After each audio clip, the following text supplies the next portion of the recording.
under the Jensen Beach Causeway right now, and one of these big feeder vans are moving through just before 5 o'clock. The waves are ticking up. Hackers could be going after your personal information.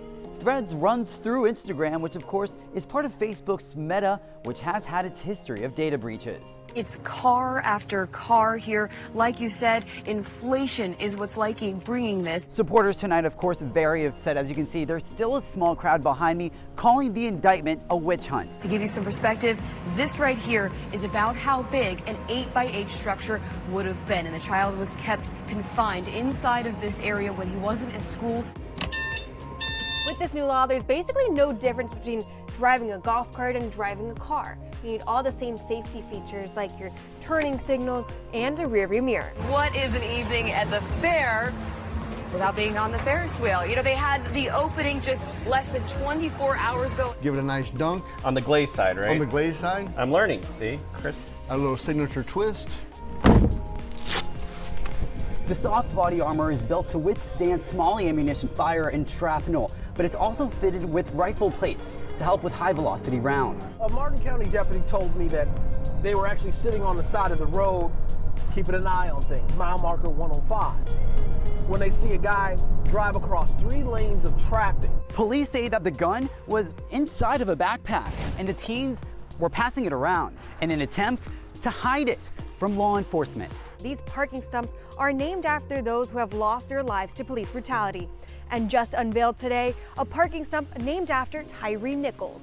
Port St. Lucie Police is increasing their presence on all schools to catch speeders, as well as other violations, issuing warnings and citations on the spot. No one lives here now, they say, but you can see even 8 years later, there are still bullet holes in the garage door. In the front of his house right now, the streets are pretty dry, but 2 years ago, major flooding put his and his neighbors' homes at risk. The remediation came in today and found all this cracking and crumbling drywall. And once they peeled it back, they saw what they considered microbial growth. But once it's tested, it could be identified as mold. Port St. Lucie police say in the last year, they've issued over 200 DUIs and over 44,000 citations and warnings. Here's a close-up of what the device looks like. It's very similar to an EpiPen. All you have to do is pull the cap off, inject it into your thigh, and press down on the top button until it clicks. Shoppers can buy things like radios, even batteries and flashlights, all tax-free until Saturday in order to be prepared for any storm before it's on the radar. You want to know how fast 110 miles per hour is?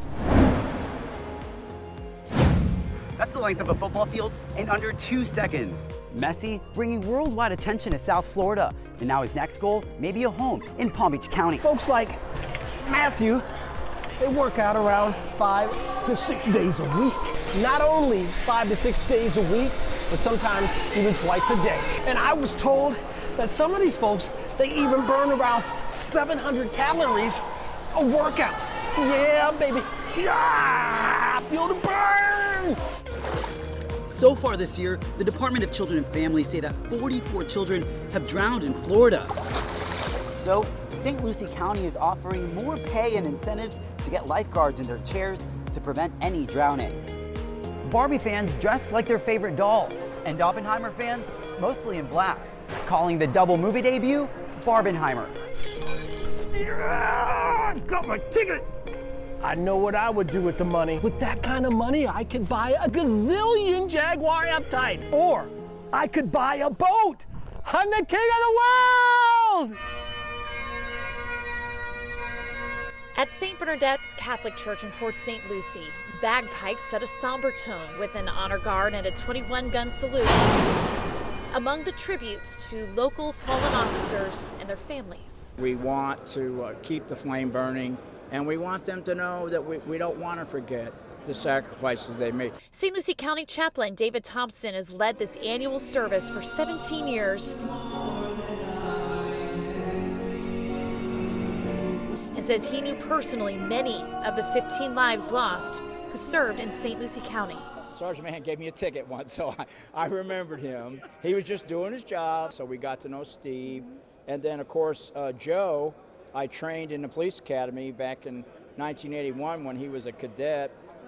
Gary actually served with us, and then, of course, Charlie was everybody's hero.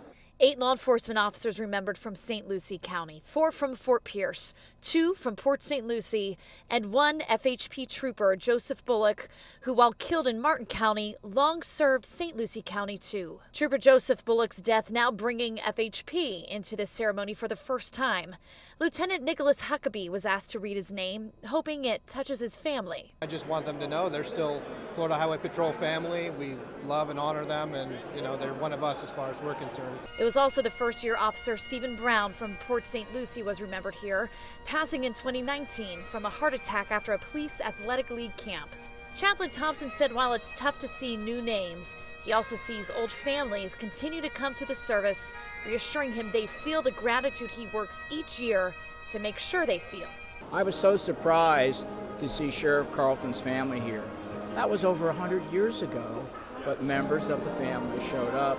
And that says to me that, what we're doing matters. Megan McRoberts, Fox 29 News.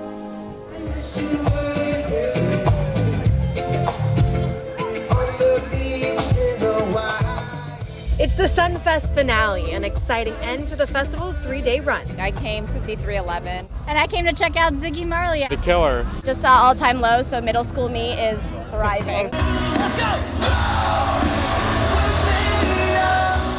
The last day bringing big crowds. Security has been busy.